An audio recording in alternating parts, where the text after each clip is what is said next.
कहीं भी आपको लगता है कि बेटी गलत है तो आप बेटी के हाथ पीले कर दो। और एक बात और निवेदन है दादा, अगर बिटिया के लिए लड़का देखने को जाओ और गांव वाले कह दें भैया बहुत बढ़िया है, खाते पीते हैं, तो समझ लेना परिवार। और वही गांव वाले कह दें कि भैया बहुत बढ़िया है, पीते खाते हैं, बात एक ही है।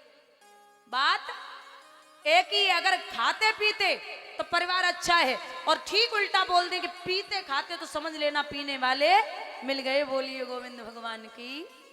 जरूरी ना है कि 4 गाड़ी हो दरवाजे पे, बढ़िया हाथ में महंगा सा फोन हो, गले में मोटी सी चेन हो, लाइन लगी हो राइफलों की। जरूरी ना है मैं बहुत बड़े रईस हैं। महाराज इतना याद रखिए कि अगर इंसान की जबान अच्छी है, व्यवहार अच्छा है, अगर जबान अच्छी है, व्यवहार अच्छा है। हमने तो कई घर ऐसे देखे जहां 10-10 मंजिल मकान बने, वहां कोई पानी की पूछने वाला नहीं है, तो वो घर किसी शमशान से कम नहीं है। शमशान का मतलब होता है सम्माने बराबर, और शान, जहां जाके सबकी शान बराबर हो जाए उस जगह का नाम है शमशान।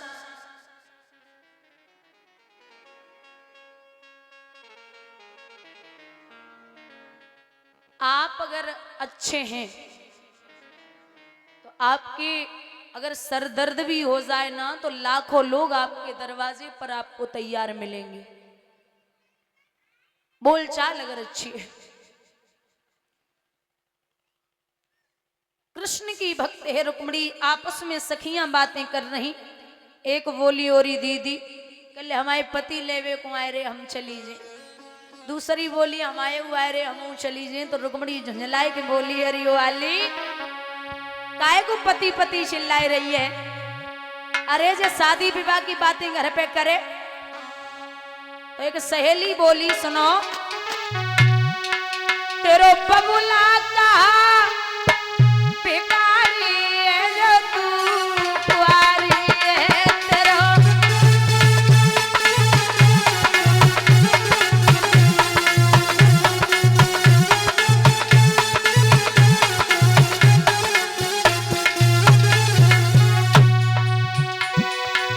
बाबुल से कह के शादी रचाई ले।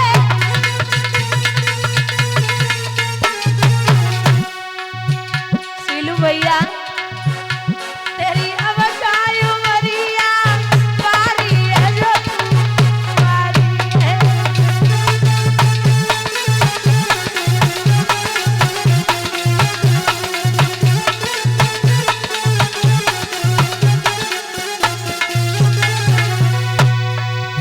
पांच बरस तू हमसे बड़ी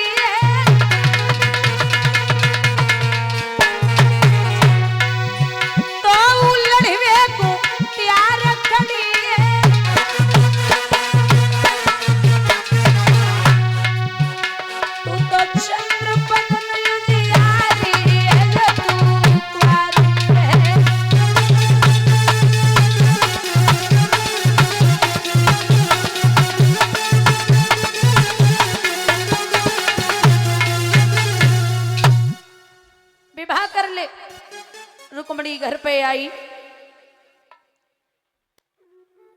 मैया ने राजा भीष्मक को बुलाया और जवाब दिया है कि महाराज आप सुख की नींद सो रहे हैं, आपकी बेटी शादी के योग्य हो रही है।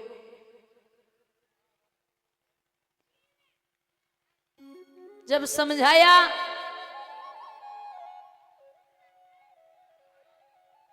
राजा बोले आज ही राज्य में जाएंगे, अपने बड़े बेटे से बात करेंगे। दादा अगर बेटा घर में बराबर का हो जाए तो कोई भी कार्य करें, कोई बड़ा कार्य घर में हो रहा है तो एक बार बेटे से परामर्श जरूर ले लें।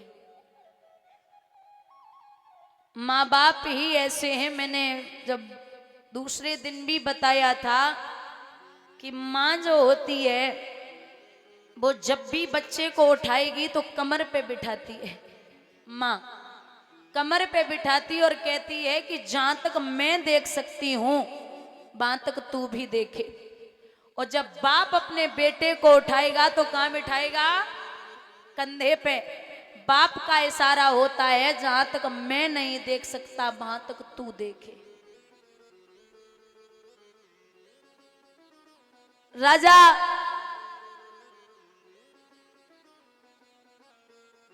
भीष्मक ने रुकुम से कहा कि बहन शादी के योग्य है। बोले हमारी नजर में एक लड़का है। बोले कौन है? चंदेरी का रहने वाला शिशुपाल। जवाब दिया शिशु माने बच्चा और पाल माने पालन करने वाला। मैं विवाह नहीं कर सकता। और बुजुर्गों ये शिशुपाल और दंतवक्र दो भाई थे। ये सबसे पहले जन्म में ये विष्णु जी के द्वारपाल थे। आजकल कोई बड़े आदमी की गाड़ी चलाए वो शुरू कर दो ना तो बामे में बड़ो घमंड आ जाता कि हम फलाने की गाड़ी चलाते हैं।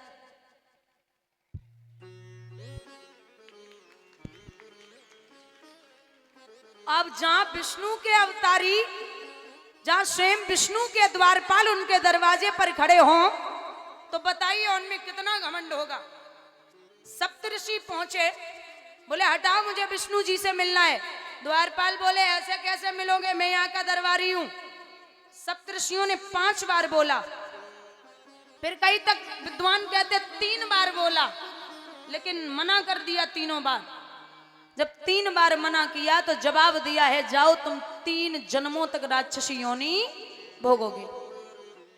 पहले जय विजय नाम के द्वारपाल हिरणाक्ष और हिरणाकश्यप, शिशुपाल, दंतवक्र, रावण और कुंभकर्ण, इन्होंने राक्षसी योनियों में अपना जीवन व्यतीत किया। राक्षसी प्रवृत्ति का था। अच्छा ये जो शिशुपाल था ये जब पैदा हुआ था तो इसकी कुंडली दिखाई गई। उस कुंडली में लिखा था कि इसकी शादी भगवान कन्हैया के इसकी मौत भगवान कन्हैया के हाथों होगी। तो भगवान कन्हैया की जो बुआ थी उनका ही बेटा था शिशुपाल। तो बुआ बेचैन होने लगी। बोले मेरा बेटा कृष्ण के हाथों मरेगा।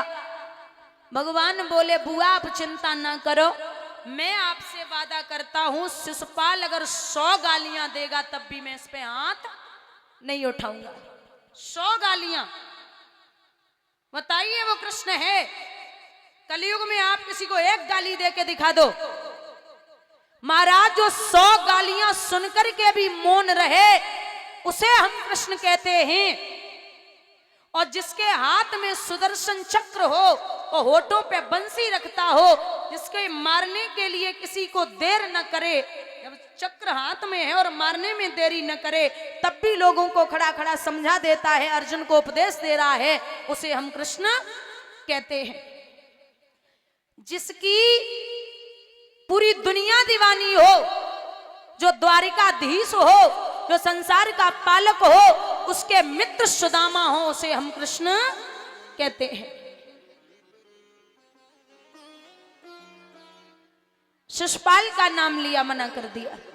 बोले फिर आप क्या सोच रहे? बोले बाबा नारद ने बताया था कि ब्रजभूमि में कृष्ण ने अवतार ले लिया तो हम अपनी बिटिया की शादी भगवान कृष्ण के साथ में करेंगे।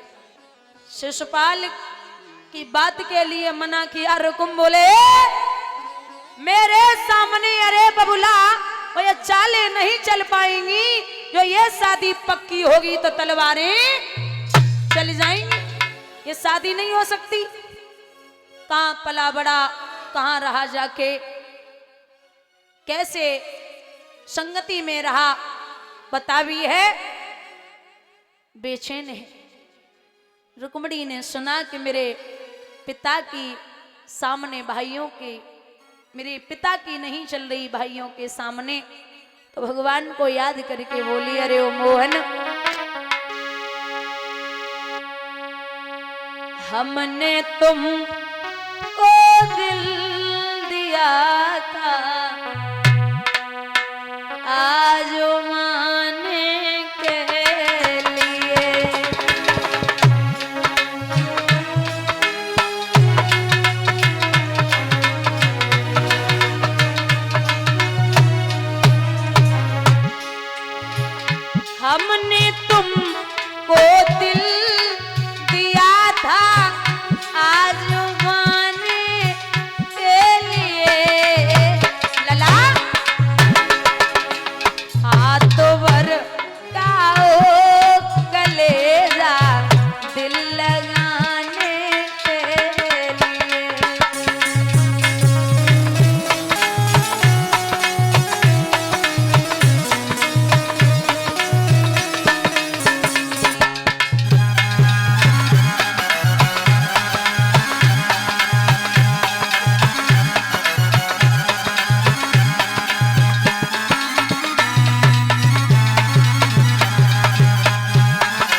जाना है तो जाइए यूं मुड़ मुड़ के ना देखिए।